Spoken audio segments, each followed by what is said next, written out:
When I was younger, every game I played was played to completion. Yeah, I was a 100%er, a completionist, whatever you want to call it. But with every game I played, I would try my best to complete every achievement or get every collectible. When I first started playing GD, I wasn't planning on 100%ing it, more just beat all the Rob Top levels and call it a day. But after playing the game more and more and learning more about the community surrounding it, I started to go online and beat more online levels, growing my stats a decent amount. After getting a few achievements, I decided it was time. I wanted to unlock every icon in the game. Complete vanity, 100%. First major hurdle, obviously, were coins. Not user coins, but the gold ones that you get from only the main levels and, map packs. Main levels were the easy part. That was expected. Map packs, on the other hand, were brutal. I planned on beating all of them chronologically, starting with the easiest and just going up from there. And I did. I got all the way past the harder rated map packs pretty quickly, only struggling on a few levels that most of the community agreed were pretty hard or annoying in one way or another. Like Dynamic on Track, Time is Echo, Stereo Dynamicness. Then the real challenge of the map packs began. The insane levels and the demons. While I could sit here all day and talk about the 8 and 9 stars that I struggled with, I won't bother. Going back through these packs today, there was only one map pack that truly made me want to work to beat it, and it was the last insane pack that I beat. While each pack would have a level that I would struggle with a bit, it compared nothing to the Twisted pack. The Twisted pack contained these levels: Corrupted Kingdom, Scene Machine, and Tyrian Wall. Scene Machine wasn't too bad. While I did struggle with it slightly, it was more due to the memory aspect of it, rather than the raw difficulty. The issues were Corrupted Kingdom and Tyrian Wall. I did a practice run of both of these levels recently, just for the reflection of this video, and they aren't terrible, but I could very much see why I struggled on them at the time. You have some really goofy parts in them, like this ship at 13, this ship at 43, there's one random UFO click at 68 in Corrupted Kingdom. And in Tyrian Wall, you have this blind jump at 55 and this god-awful UFO at 83. I vividly remember this one taking me forever to learn, too. I also died at the last cube once. And yeah, I know, it's easy. I don't want to hear shit. My achievement hunting career began in 2.0. Early 2.0, at that. But when 2.1 dropped, it came with a whole host of new achievements regarding star point, user counts, and I wanted to keep my goal of getting all of them.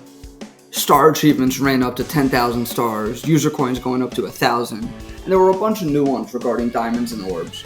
In short, I needed to grind.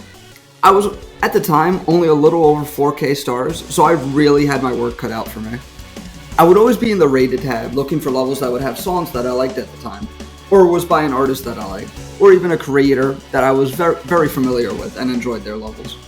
Between this and grinding out demon map packs, I built up a solid star count. I bolstered my skill, both in terms of playing, creating, and efficiency at grinding. As the time went on, a new trend began to emerge on GD YouTube, beating every level of a certain difficulty or style. Whether it be all easy demons, all insane demons, all 9 circles levels, all extreme demons, or hell, even just all levels.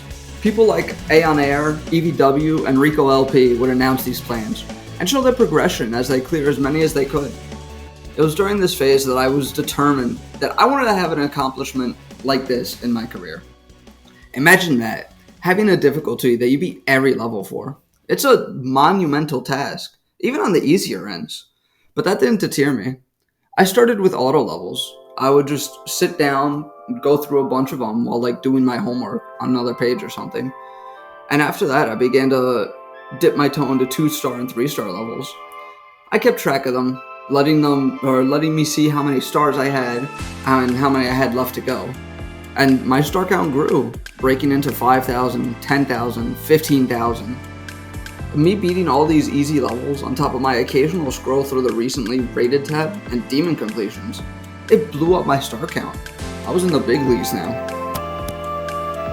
2021 was the year I officially wanted to announce myself as a star grinder.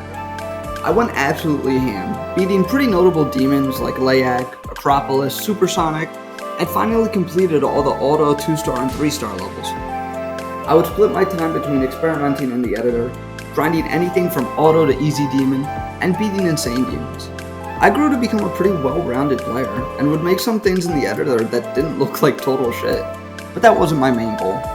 No, once I broke the barrier of 18,000 stars, I had my eyes on one more goal, being in the top 1,000 players. And I was close, just needing a little over 7k stars at the time to make it in. So I sat, and I grinded, and grinded, and grinded. Anytime new levels were rated, I would run through them and grab the ones that I liked the songs for, or was by a creator I knew. And over the course of the rest of the year, I would spend about an hour a day just going through levels other than demons that I'd be playing at the time. I reached 23,000 stars in late October of that year, and started slowing down. I had a good reason though, as I was in the midst of practicing my first extreme, and I was genuinely prepared to sit down and just pour attempts in. The next 3 weeks I would spend on this level, practicing it and doing runs for the first week, and playing from zero for the remaining ones. And if you guys know me, you know I loathe most XL demons, especially the harder ones. I always find them incredibly unfun, as well as usually being mildly imbalanced, or having some parts that are like super finicky. And I'd always have the luxury of having some goofy death really late in the level, only to have to do the entire thing again. So when I first started playing Esencia, a lot of my friends were a bit surprised, most notably Firobot. He knew my hatred of XL demons, so to see me not only playing a 3.5 minute one, but one that was an extreme demon with constant fast-paced gameplay throughout, was a bit of a shock to him. He had his hands full with Incipient, but we would sit on call, playing each of our respective levels. After a handful of 90 plus deaths, they weren't to bullshit things, I was just bad, I decided to take a few days off of it, beating a few non-demon levels here and there, but not really anything that would bolster my stats a wild amount. I came back to Esencia, and managed to beat it. Ironically enough, on the same attempt I told myself, I don't think I'm gonna beat this today. I was ecstatic, as anyone would be with their first extreme, and hopped right back into star grinding. I had a little over 2 months to get 2,500 stars, because I really wanted 25,000 by Christmas. It was slow at first, with me not really being motivated to star grind, as I wanted to play more difficult levels and keep bolstering that side of my skill set. But the pace eventually picked up, and on Christmas of 2021, I did it. 25,000 stars, with 8,000 alone being grinded that year. It was on this day, too, that I reached out to the official GD star grinding server. I wanted a spot on that leaderboard, and after sending my info over to one of the admins, I got in. Top 1,000 was mine. I was overwhelmed, because up until this point, I always looked down on myself as a player. I had a decent amount of accomplishments under my belt, but it felt I wasn't enough for the amount of time I had in the game. But this was big. Overall, 1 million players. My stats had passed over to the top 0.01%. It wasn't for the recognition or the clout, no. Since the beginning, it has solely been me proving to myself that I wasn't as bad at the game as I thought I was, and that I do belong up here with all these great names, both on the leaderboards and people I've met throughout my time in the game. I found my place. After breaking into the top 1,000, I beat Aku in Thanatophobia, which was rated extreme at the time. And then I took a lengthy break from the game, which I felt I deserved. I was happy with where I was, and I wanted to keep climbing, but I needed a break at the time. When my motivation for the game returned, I got back to work. Progress was slow at first, but I eventually broke into 26,000, 27,000, and over the next year and a half made my way to 30k stars, which is where we almost are today. I passed 30,000 April 26, 2023, which means, progress was really slow. And I still really haven't put much of a dent in crawling up the leaderboards. I'm still in the top 1,000, but as of writing this, I'm still around 935. My goal hasn't changed though. I still want to climb the leaderboards, and I won't stop until I'm in the top 500. As of now, that is my hard goal. So, other than wasting an egregious amount of time star grinding, what did I gain other than just stats? Well, like I mentioned before, my view of myself as a player drastically increased. Granted, I'm not beating top-end extreme demons like Cold Sweat, Limbo, or Acheron, but I could still hold my own. I could still beat levels that I never thought I would beat a couple years ago. I'm no top player, but I could definitely stand out amongst them. What I feel is more important though, is that I'm having fun with it. I could sit down and hard focus on star grinding, maybe get 1,000 stars in a day, or I could do it on the side while I focus on creating or beating more difficult levels. I also get to see a lot of different styles and gameplay ideas, ones that I typically wouldn't think of on my own, and it helps me figure out things with my own levels. My ability to sight read also drastically increased since I started playing, and since I started star grinding. Granted, I also attest that in part to my large demon count, but star grinding played a heavy part in that. For anyone planning on star grinding, make sure you're capable of sight reading, or get used to using practice mode, because it only makes the process easier. It saves you so much frustration, rather than dying on some random 5-star because you don't know where to click when you go in practice mode and just power through it.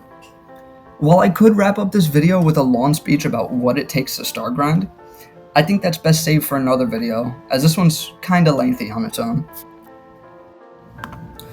Just to wrap up, however, I want to thank you all for joining me in this journey. I've met a lot of good people, and some bad ones, but you all had a part in this journey of mine, and it means a lot to still have some of you here with me after all this time. For pushing me to be better, for pushing me to do more, and for being there when this game became more stress-based rather than fun. I couldn't have done all this without the help of you guys. Anyways, that's enough of the sentiment. I'll see you all next time for whatever video happens to be next. I got a lot of big things in store, and I'm hoping I'll be able to bang some of them out before the end of the year. Anyways, till next time, peace.